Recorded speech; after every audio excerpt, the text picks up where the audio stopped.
حضرت عمر کے زمانے میں نا ایک نوجوان تھا، نیک تھا، مسجد جایا کرتا تھا رات کو. تو مسجد جا رہا تھا تو رستے میں ایک عورت نے دعوت گناہ دی. ابن عساکر نے اس کو لکھا ہے. تو نوجوان تھا، خواہشات تھی، کچھ طبیعت مائل ہو گئی. ابھی ادھر جا ہی رہا تھا کہ کسی نے آیت پڑھ دی، والی من خاف مقام ربی جنتان، جو رب کے سامنے کھڑے ہونے سے ڈرے گا اللہ 2 جنتیں دے گا. واقعی ڈر گیا، وہ واقعی ڈر گیا. اتنا ڈرا کہ بے ہوش ہو کے گر پڑا.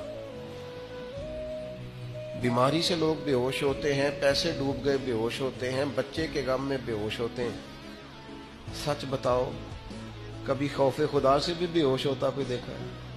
ہمارے ہاں تو روز مرہ ہی نہیں ہے بھائی. اور بڑی باتیں ہیں بے ہوش ہونے کی، ڈرنے کی، غش کھانے کی. بے ہوش ہو کے گر پڑا. بوڑھے باپ کو کسی نے بتایا بچہ بے ہوش پڑا ہے. اٹھا کے گھر لائے. گھر لا کے کہا بیٹا کیا ہوا؟ نوجوان ہے، چڑھتی جوانی ہے، پر پاکیزہ بڑی ہے. کہنے لگا ابا جی گناہ کی طرف چلا گیا تھا، پر میں نے آیت سن لی جو اللہ کے سامنے کھڑے ہونے سے ڈرے گا رب 2 جنتیں دے گا.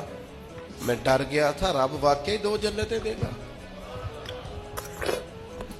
باپ رو پڑے. ابا جی کی آنکھوں میں آنسو آئے اور کہا پتر اللہ بڑا مہربان ہے، اس کے وعدے سچے ہیں، واقعی 2 جنتیں دے گا. اس نے پھر ایک چیخ ماری اور اس طرح کی ماری کہ اس کی روح ہی پرواز کر گئی. روح ہی پرواز کر گئی. کشتگان خنجر تسلیم را، عشق کی خنجر سے قتل ہو گئے لوگ. صبح حضرت عمر کو پتا چلا کہ انہوں نے تو رات جنازہ بھی پڑھ دیا، تدفین بھی کر دی. جناب عمر فرمانے لگے اتنا نیک نوجوان خوف خدا سے دنیا سے چلا گیا، مجھے کیوں نہیں بلایا، میں جنازہ پڑھتا. فاروق اعظم فرما رہے ہیں میرا شوق تھا میں اس کا جنازہ پڑھتا. کہ حضور آپ کو تکلیف نہیں دی. فرمایا بتاؤ قبر کہاں ہے؟ تے کامل پیر انہاں دے باہو قبر جنہ دی جیوے. حضرت فاروق اعظم قبر پہ تشریف لے گئے اور کھڑے ہو کے فرمانے لگے نوجوان مجھے امید ہے میرے رب نے تجھے 2 جنتیں دی ہوں گی. ابن عساکر کھول کے دیکھو تاریخ بغداد نے کیا لکھا ہے.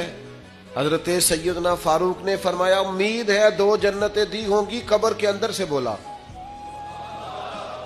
کامل پیرو نہ دے باہو قبر جنا دی جیوے. قبر کے اندر سے بولا. کہنے لگا حضور امید والی بات نہیں، رب کے وعدے سچے ہیں، اس نے واقعی مجھے 2 جنتیں عطا فرمائی. 2 جنتیں دی ہیں، میں نے اپنے مالک کو راضی پایا.